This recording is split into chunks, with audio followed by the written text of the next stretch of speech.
बिस्मिल्लाहिर्रहमानिर्रहीम। अस्सलाम वालेकुम डियर स्टूडेंट्स। ये स्टूडेंट क्वेश्चन नंबर 5 देखें। Verify the commutative property. Commutative property को आपने प्रूव करना है। वेरीफाई का मतलब होता है कि उसकी तस्दीक करना, उसको प्रूव करना। कम्यूटेटिव का मतलब होता है बदलने वाली प्रॉपर्टी खसूसियत। बदलने वाली खसूसियत को साबित करें अंडर मल्टीप्लिकेशन। मल्टीप्लिकेशन के लिहाज से for the following rational number, ये नीचे दिए हुए रैशनल नंबर के लिए। रैशनल नंबर वो होते हैं जिनको फ्रैक्शन की शक्ल में लिख देते हैं। 2/1 लिख सकते हो, 8/1 लिख सकते हो, 18/1 लिख सकते हो। तो लिहाजा ये जो पॉइंट वाले हैं वो भी फ्रैक्शन में जा सकते हैं, ये ऑलरेडी फ्रैक्शन में है। तो ऐसे नंबर्स की हमने कम्यूटेटिव प्रॉपर्टी यानी कि बदलने वाली प्रॉपर्टी मल्टीप्लिकेशन के लिहाज से प्रूव करनी है। तो देखें ये student commutative property under multiplication. Commutative property under multiplication में आप लोग उसको समझने के लिए ए बी, क्योंकि मल्टीप्लिकेशन है तो a multiply by b is equal to a multiply by b, sorry b multiply by a, क्योंकि कम्यूटेटिव है तो इसलिए हमने बदल देनी है जगह। तो लिहाजा इस तरफ बी मल्टीप्लाई बाय ए बन जाएगा, इस तरफ ए मल्टीप्लाई बाय बी था तो यहाँ पर बी मल्टीप्लाई बाय ए बन गया। तो इस तरह से अगर आप मल्टीप्लाई करोगे दोनों नंबर्स को, इस तरफ भी और इस तरफ भी, तो उनके आंसर बराबर बराबर आ जाएंगे। तो इस बात को प्रूव करना कम्यूटेटिव प्रॉपर्टी अंडर मल्टीप्लिकेशन कहलाता है। तो इस बात को हम प्रूव करते हैं। इसका पहला पार्ट लेते हैं। 2,8 ये हमारा पहला पार्ट है, इसको हमने कम्यूटेटिव प्रॉपर्टी में लगाना है। तो 2 multiply by 8 is equal to 8 multiply by 2। तो ये इस पर कम्यूटेटिव प्रॉपर्टी लगी। 2 8 ज़ा 16 इज इक्वल टू 8 2 ज़ा 16। तो दोनों तरफ सेम सेम आंसर आए हैं।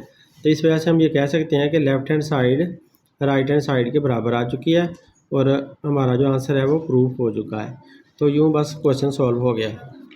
ये स्टूडेंट इसको देखें 18 22 ये दो नंबर्स हैं, तो इनकी भी हमने commutative property under multiplication prove करनी है। तो लिहाजा हम 18 मल्टीप्लाई बाय 22 लिख देंगे या फिर 22 मल्टीप्लाई बाय 18 लिखो, आंसर सेम आने चाहिए। तो आपने 18 और 22 को मल्टीप्लाई करना है। तो 18 को ऊपर रखा 22 के साथ मल्टीप्लाई करते हैं। 2 8 ज़ा 16 और 1 कैरी, 2 1 ज़ा 2 और 1 3, पहले के नीचे क्रॉस 2 8 ज़ा 16 और 1 कैरी, फिर 2 1 ज़ा 2 और 1 3। तो दोनों 2 2 हैं तो नंबर सेम ही आने हैं, तो सेम नंबर आ गए। 3 और 6 9 बन गया और 3 का 3 आ गया, तो 396। अब यहाँ पर जो आंसर आया वो 396 आया इज इक्वल टू, अब इधर को इनको आपस में मल्टीप्लाई करोगे तो तब भी यही आंसर आना है 396। तो लिहाजा दोनों साइड बराबर बराबर आकर ये प्रूव कर देती हैं। तो हम लिख देंगे left hand side is equal to right hand side, हमारी प्रॉपर्टी प्रूव हो चुकी है। ये नंबर देखें, ये पॉइंट्स में नंबर हैं लेकिन इनको भी उसी तरह से हल करना है। तो 0.2 multiply by 1.9 is equal to 1.9 multiply by 0.2। तो इनको आपस में हम मल्टीप्लाई कर लेते हैं और इनके आंसर लिख देते हैं। आप लोग सिंपली 1.9 को ऊपर लिख लें और मल्टीप्लाई बाय 0.2 से करें, तो आप पॉइंट को भूल जाएं थोड़ी देर के लिए कि पॉइंट है ही नहीं।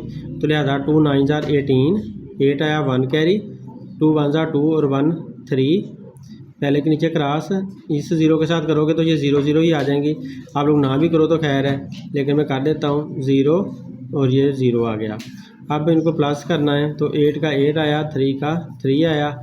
अब आपने देखना है कि पॉइंट कितने डिजिट के बाद है। पॉइंट 1 2 डिजिट के बाद पॉइंट आता है, तो इस वजह से आप 1 2 डिजिट के बाद पॉइंट लगा दोगे, तो लिहाजा पॉइंट 38 आपका आंसर बन जाएगा। तो इधर भी आपका आंसर आया 0.38 और इस तरह भी आंसर आया 0.38। तो हम इसको लिख सकते हैं कि left hand side is equal to right hand side. अगर आप 0.2 को ऊपर रख के 1.9 से मल्टीप्लाई करोगे तब भी आंसर सेम ही आना है। इस पार्ट को देखें, इसमें 15/56, इसको हमने पहले लिखा, मल्टीप्लाई कर दिया 28/50 के साथ इज इक्वल टू लगाएं। तो अब 28/50 को पहले लिख लें, मल्टीप्लाई बाय 15/56 बाद में लिख दें। अब इनको दोनों साइड्स पे मल्टीप्लाई करना है। मल्टीप्लिकेशन का मतलब ये होता है कि फ्रैक्शन को ऊपर नीचे काटना होता है। अगर फ्रैक्शन के दरमियान प्लस या माइनस का साइन हो तो तब एलसीएम लेकर हल करना होता है, लेकिन अगर मल्टीप्लाई का साइन हो या डिवाइड का साइन हो तो कैंसिलेशन करनी होती है। तो हम यहाँ पर कैंसिलेशन भी कर सकते हैं और वैसे सिंपली हम इसे हल भी कर सकते हैं मल्टीप्लाई करके। तो मैं इसकी कैंसिलेशन करके आप लोगों को हल करके दिखाता हूँ। पहले ऐसे ही लिख लेते हैं 15/56, 28/50।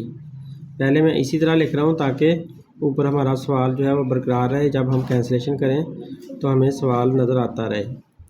तो अब ये नंबर सेम लिख लिए। अब देखें आप ऐसा टेबल ढूंढें कि जो 2 को कम से कम डिवाइड करता हो। तो 5 वाला टेबल ऐसा है कि जो 15 भी 5 के टेबल में आता है और 50 भी 5 के टेबल में आता है। तो लिहाजा हम इस तरफ डिवाइड करते हैं इसको। मैं यहाँ पर लिख देता हूँ डिवाइड बाय 5 के साथ डिवाइड किया। तो जब 15 को 5 पे डिवाइड किया तो 5 3 ज़ार 15 तो 3 आंसर आया, और 50 को 5 पे डिवाइड किया तो 5 आंसर आया। इस तरह से ये डिवाइड हो गया। इधर भी ऐसा ही होता है कि 50 को 5 पे डिवाइड किया तो 10 आंसर आया। 5 10 ज़ार 50, यहाँ पर भी 10 लिखना था। 50 को 5 पे डिवाइड करेंगे तो 10 आएगा, क्योंकि 5 10 ज़ार 50 होता है। और 15 को 5 पे डिवाइड किया तो 5 3 ज़ार 15 तो 3 आ जाता है। अब और देखते हैं कि कौन काट सकते हैं। अभी पहले हम ऐसा करते हैं कि जो नंबर्स बचे हुए हैं ना उनको नीचे ले आते हैं। तो 3/56 बचा, मल्टीप्लाई बाय 28/10। इधर से 28/10 मल्टीप्लाई बाय 3/56। अब देखें ये 28 और 10 2 के टेबल पे डिवाइड हो सकते हैं, क्योंकि 2 के टेबल में 10 भी आता है और 28 भी 2 पर डिवाइड हो सकता है। इसके अलावा 28 और 56 भी एक ही टेबल में आ सकते हैं, क्योंकि 28 जो है ना 56 को पूरा डिवाइड कर सकता है खुद भी। तो इस तरह से भी आप लोग कर सकते हैं, लेकिन आप लोग छोटे टेबल को ट्राई करना चाहते हो तो छोटे को ट्राई कर लो। 28 को आप अंदर रख के 2 पे डिवाइड करके देख लो। 2 1 ज़ार 2, 8 नीचे उतरा, 2 4 ज़ार 8, रिमाइंडर 0 आ गया, रिमाइंडर 0 आना चाहिए। तो 14 आंसर आता है जब हम 28 को 2 पे डिवाइड करते हैं। तो इस 10 को 2 पे डिवाइड करें तो 10 2 5 ज़ार 10 आ जाता है, तो उसका आंसर हमें 5 मिल जाता है। तो लिहाजा 28 को काट कर आप 14 लिख दें और 10 को काट कर आप 5 लिख दें। तो इस तरह से हमने कुछ हद तक इनकी कैंसिलेशन कर ली। अब 14 भी देखें 7 के टेबल में आता है और 56 भी 7 के टेबल में आता है। तो इधर भी हम यही काम कर लेते हैं। यहाँ पर जो 28 है उसे काट कर हम 14 लिख लेते हैं, और ये जो 10 है उसे काट कर 5 लिख लेते हैं, क्योंकि यहाँ पर भी 28 और 10 को हमने काट कर ये नंबर बना लिए थे। अब ऐसा करते हैं कि जो नंबर हैं उनको हम नीचे ले आते हैं। तो ये नंबर्स हम नीचे ले आए। इधर से भी 14/5 इधर से भी नीचे ले आते हैं। 3/56। अब जो नंबर्स बचे हुए थे वो मैंने नीचे उतार लिए। अब देखो 14 भी टेबल में आता है, 7 के टेबल में आता है। तो 7 2 ज़ार 14 होता है, और 7 8 ज़ार 56, 7 8 ज़ार 56। तो यहाँ 8 लिख दिया, यहाँ पर 2 लिख दिया। इसी तरह से इसको देखें तो यहाँ पर भी ऐसा ही है, 7 2 ज़ार 14 और 7 8 ज़ार 56। तो यहाँ पर भी 8 आ गया। अब जो नंबर बचे हुए हैं वो हम दोबारा नीचे लिख लेते हैं। वो इधर 3 बचा हुआ है, ऊपर नीचे 8 बचा हुआ है, मल्टीप्लाई बाय ऊपर 2 नीचे 5। इधर भी ऐसे ऊपर 2 नीचे 5 मल्टीप्लाई बाय 3/8। तो अब देखो ये वाला 2 इस 8 के टेबल में 2 के टेबल में 8 भी आता है, 2 भी आता है। तो 2 1 ज़ार 2 और 2 4 ज़ार 8। इधर भी ऐसे ही कर लो, 2 1 ज़ार 2, 2 4 ज़ार 8। तो अब जो नंबर्स बचे हैं वो लिख लेते हैं। 1 को 3 से मल्टीप्लाई करें तो 3 ही आएगा, 4 को 5 से मल्टीप्लाई करें तो 20 आएगा। इधर भी 3 1 ज़ार 3 और 5 4 ज़ार 20।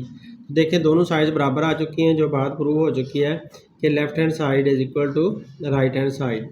तो इस तरह से हमारा सवाल ये प्रूव हो चुका है। यहाँ पर हम ले देते हैं प्रूव्ड।